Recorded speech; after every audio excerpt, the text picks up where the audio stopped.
Vue du ciel, Barcelone semble graviter autour d'un seul point, les flèches élancées de la Sagrada Familia.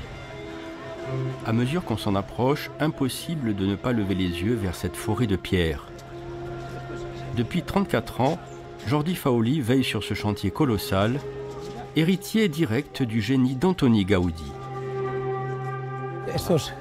Ces tours relient la terre au ciel.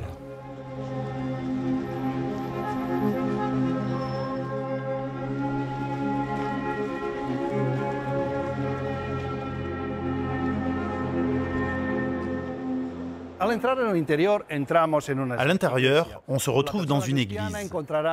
Et les chrétiens y trouveront les valeurs chrétiennes typiques d'une église. Mais tout le monde pourra apprécier les valeurs esthétiques qui font de la Sagrada Familia un bâtiment vraiment unique. Toutes ces valeurs esthétiques ont été pensées à l'époque de Gaudí, mais elles sont étonnamment actuelles. Un paradis pour les passionnés d'architecture, où chaque détail répond à une logique naturelle.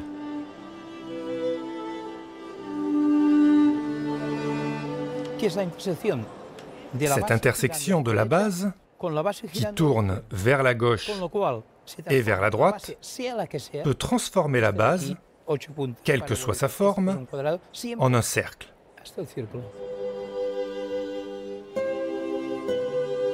À l'intérieur, tout pousse le regard vers le haut. Des colonnes élancées comme des troncs soutiennent la nef et un ascenseur mène à des passerelles suspendues encore interdites au public. Une vision aérienne de la foi et de la géométrie. Faoli est le 7e architecte de ce chantier titanesque.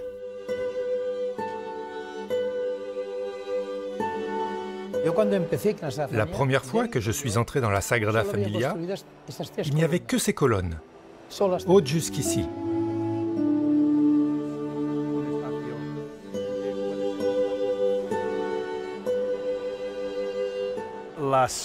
Les colonnes font penser aux arbres, à la nature. C'est l'idée derrière l'architecture de la Sagrada Familia. L'idée est que le bâtiment se soutient tout seul, qu'il n'a pas besoin d'être soutenu par quoi que ce soit.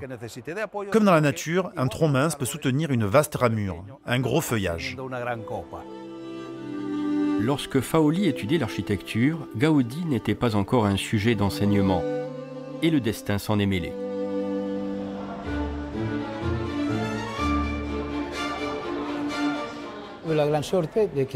J'ai eu de la chance car l'architecte Jordi Bonet a pensé à moi pour être son assistant. Il m'a appelé, il m'a présenté la colonne et il m'a demandé d'essayer d'en faire une comme celle-là. Gaudí savait bien que les technologies allaient faciliter la construction à l'avenir.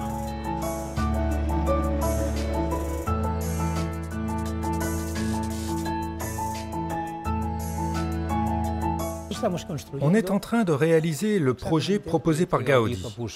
Le modèle original de cette maquette a été détruit pendant la guerre civile, mais on avait de nombreux fragments. En étudiant les deux photos qu'on avait de la maquette originale et en utilisant les techniques modernes de photogrammétrie, on a réussi à la reconstruire.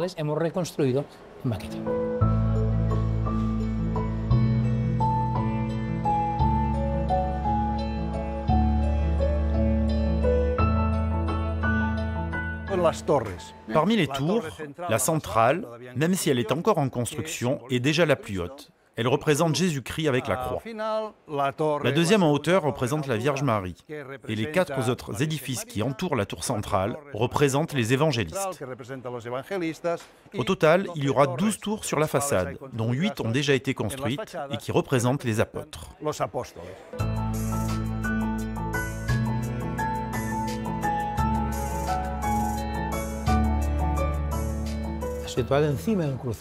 Au sommet de la tour consacrée à Jésus-Christ, il y a une croix d'où sortira un rayon de lumière.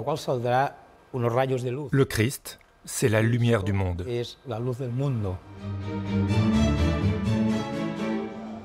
Pour la première fois, la fin du chantier du corps principal paraît à portée de main. Un moment historique.